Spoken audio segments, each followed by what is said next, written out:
તો મિત્રો, હું ફરીવાર આરવી દાંગોદરા તમારી સાથે આવી રહ્યો છું. આપણી એક નવી ટ્રીપ લઈને એની શરૂઆત આપણે અત્યારે કરી રહ્યા છીએ. આપણી સવારીનો વિડીયો તમે આગળ જોશો. આ વખતે કંઈક અલગ જ નજારો છે. આપણે અત્યારે પહોંચ્યા છીએ આપણો કાનગોપી જગ્યાએ. અહીંયાથી આપણે હવે નીકળીએ છીએ.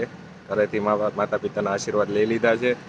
તો ચાલો મિત્રો, હવે આપણા એક જે સાથીદાર છે, સાથે આવવાના છે ટ્રીપ પર, તેને મળીએ.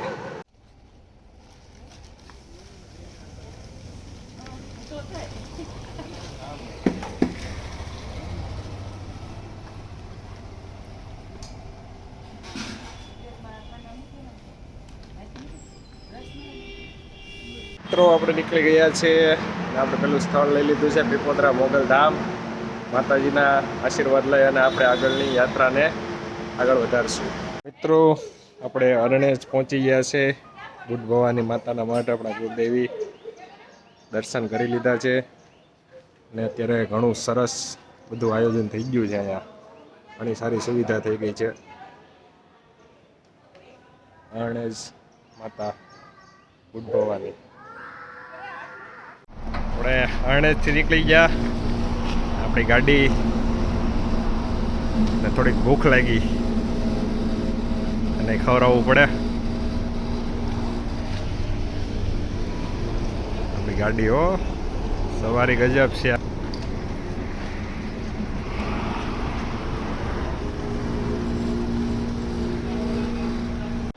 તો મિત્રો, આપણે આપણા જે જગ્યાએ આવવાનું હતું ત્યાં પહોંચી ગયા છે. અને અત્યારે તો તમને ખબર નથી હજી ક્યાં જવાનું છે. સવારે ખબર પડશે. અત્યારે અમે થોડાક થાકી ગયા છે. રૂમની સુવિધા કરી લીધી છે. રૂમ પર આવી ગયા છે. સાગરભાઈ નાવા ગયેલા છે. પછી આપણે ફ્રેશ થઈ જઈએ, પછી થોડીક પેટ પૂજા કરીએ, પછી આરામ કરી અને આગળનો પ્રોગ્રામ તમને મજા આવશે. જોવાનું ભૂલતા નહીં. મિત્રો, કાલે આપણે મસ્ત જમી અને સૂતા હતા. અત્યારે આપણું જે સ્થળ છે, દ્વારકાધીશ મંદિર, અત્યારે આપણે પહોંચી ગયા છીએ. દર્શન કરી લીધા છે સવારના મસ્ત. અત્યારે આપણે બહાર આવ્યા છીએ. માર્કેટમાં જવાનું છે, થોડુંક ફરવાનું છે. સાગરભાઈ, દ્વારકાધીશ મંદિર.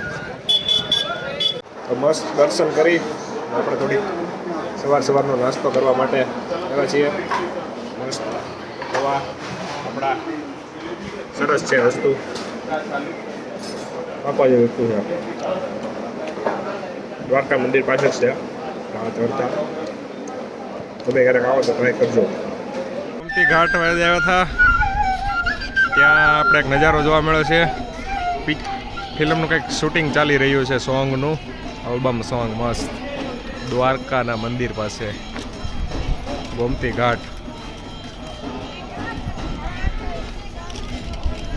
મિત્રો, દ્વારકા દર્શન કરી, રસ્તો પાણી કરી અને આપણે આવી ગયા છે રુક્ષ્મણી મંદિર. રુક્ષ્મણી મંદિરમાં રુક્ષ્મણી માતાજીનું દર્શન કરી લીધા છે. ભીડ થઈ ગઈ છે પાછી. હમણાં જાણકારી મળશે રુક્ષ્મણી માતાજીના મંદિરની માહિતીમાં. आधी यात्रा भगवान द्वारकाधीश के दर्शन से, वही पूरी यात्रा माता रुक्मिणी के दर्शन से। यहाँ आने वाले यात्री दो कार्य करते हैं: प्रेम से माता रानी का दर्शन लेके उनकी यात्रा पूर्ण करते हैं। दर्शन के बाद कोई भी यात्री चलो देर होती है करके चले नहीं जाता। सामने सीधे आके मीठा पानी का पिया हुआ है। माता रानी का प्रसाद समझकर, गंगाजल समझकर सारे यात्री पानी पीना। और दूसरा कार्य, अपने घर में, परिवार में, साथ पीढ़ी में जो लोग चल बसे उन पूर्वजों के नाम से पानी का दान करते हैं। पानी का दान क्यों करते हैं? क्योंकि भगवान श्री कृष्ण और माता रुक्मिणी दोनों विवाह करके अपने कुल के गुरु दुर्वासा ऋषि के आश्रम भोजन का न्योता देने गए, पर भोजन कराया नहीं, पानी पिलाया नहीं। उनसे पहले माता रुक्मिणी ने बीच रास्ते में पानी पी लिया। ये कारण से दुर्वासा ऋषि ने दो श्राप दिए थे कि आप दोनों का, कृष्ण रुक्मिणी का 12 साल का विदाई हो जाएगा और आपकी सुवर्ण नगरी द्वारका में सब चीज मिलेगी, पर कभी भी पीने के लिए मीठा पानी नहीं मिलेगा। तब से लेके आज की तारीख तक द्वारका के पूरे 6 किलोमीटर के एरिया में कुआं करो, टंकी करो, बोरिंग करो, कहीं भी पीने के लिए मीठा पानी नहीं निकलता है। यहाँ 20 किलोमीटर दूर जहाँ से पानी निकलता है वहाँ से ट्रक टैंकर के माध्यम से पानी मंगवाया जाता है। 24 घंटा माता रानी के नाम का प्याव चलता है, जिसमें गाय माता, पशु पंछी, साधु सन्यासी आप जैसे रोज के बताने वाले हजारों यात्रियों सुलभ पानी भी। મિત્રો આપણે અત્યારે આવ્યા છે ગોપી તળાવ અંદર ફરી લીધા મસ્ત. થોડી ભૂખ લાગી હતી. જમરૂખ અને કાકડી ચાલુ કરી છે. હવે બીજું એવું કંઈ બહુ સારું મળતું નથી. જમરૂખ છે મસ્ત પણ મજા આવે થાય. ગોપી તળાવની બહાર મળે જમરૂખ. આવજો ખાવા. ગોપી તળાવ મહાશક્તિ નાસ્તા હાઉસમાં ભૂરિયાને ભાડે રાખ્યો જ બોલો દ્વારકામાં.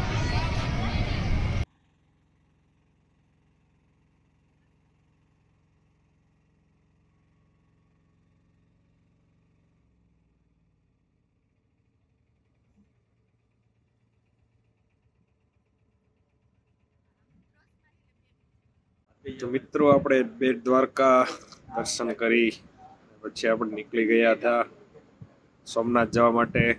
રાતનો 11:30નો સમય થયો છે.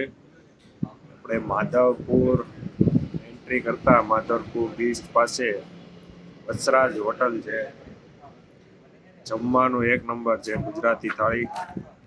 મજા આવે એવી જગ્યા છે. અને પછી આપણે થોડોક આરામ કરવાનું મન થયું, થોડોક આરામ કરી લીધો છે.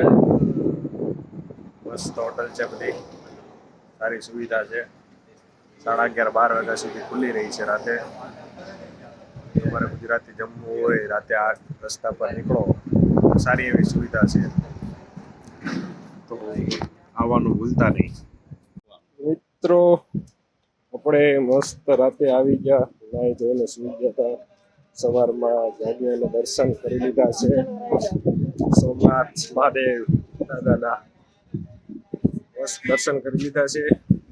અત્યારે આપણે ઓશિયન વ્યૂ દરિયા કાંઠે આવ્યા છે ફરવા માટે. મસ્ત નજારો છે, ઠંડો ઠંડો પવન છે, વરસાદી વાતાવરણ પણ છે. વરસાદ પણ આવી શકે ગમે ત્યારે એવું છે. મસ્ત મજાનું ઘૂઘવાટા કરતો દરિયો,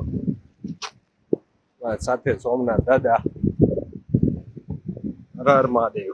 સોમનાથ દર્શન કરી અને આપણે આવી ગયા છે દીવનો કિલ્લો. ઘણું સારું રિનોવેશન કામ થઈ ગયું છે એટલા ટાઈમમાં. આજે મને ખબર પડી કે 100 રૂપિયા ટિકિટ ચાલુ કરી દીધી છે બોલો. માર્ચ મહિનામાં ટિકિટ ચાલુ થઈ ગઈ છે.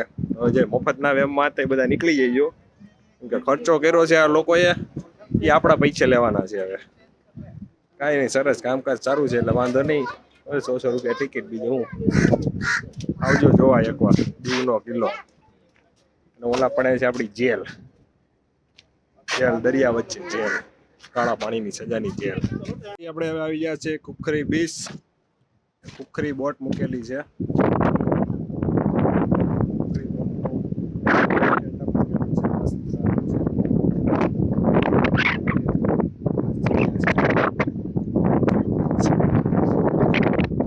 મિત્રો આપણે પાછા ગામ ઘરે ગયા હતા, પણ ત્યાં આપણે વિડીયોનું થોડુંક ભૂલાઈ ગયું હતું. અને ત્યાંથી આપણે આપણા મિત્ર છે કોળકમાં ઉદય બાપુ ને વાડીએ આવ્યા છે. આજનો પ્રોગ્રામ વાડીનો રાખ્યો છે. ઘોડી બોડી છે બાપુ પાસે, 3-4 ઘોડી છે. આપણે ઘોડીનું થોડુંક આમ મોજ કરવાની છે અત્યારે. મજારો કંઈક અલગ જ છે હો ભાઈ. વાડીને અંધારું થઈ ગયું છે, વિડીયો થોડોક કેવરાવે છે. કાંઈ નહીં, જલસાવાળો વિડીયો છે. વાડીની મોજ કે ને, વાડીનો શું કહેવાય, પ્રોગ્રામ કરવાનો છે આજ વાડીએ. આપણે ગોરકડાથી નીકળી અને બગદાણા, ભગુડા અને હાલ અત્યારે ભોળા દર્શન કરીને આવ્યા છે. 3 જગ્યાએ મારે વિડીયો બધા ભૂલાઈ ગયું છે. અત્યારે વટામણ ટોલ નાકાથી બાજુમાં સર્વોદય રેસ્ટોરન્ટમાં બેઠા છીએ. થોડુંક નાસ્તા પાણી કરવાનું મન થયું છે. ગાડીને થોડીક બેસવા માટે જગ્યાએ આપી છે. હવે એટલે આપણે સુરત આપણા ઘરે પહોંચવાનું છે. દ્વારકાધીશના દર્શન કરી દ્વારકાથી સુરત પહોંચતા આપણે નાસ્તાનું આયોજન કરાવેલું છે નાના નાના બાળકોને. બધાને ઠંડાનો આઈસ્ક્રીમનો નાસ્તો કરાવ્યો છે. ગણપતિનું આયોજન છે. આપણે તમામ બાળકોને નાસ્તો છે આજે. દ્વારકાધીશનો હાથ હોય પછી મૂંઝાવાનું જ ન હોય વાલા. બોલો દ્વારકાધીશ કી જય.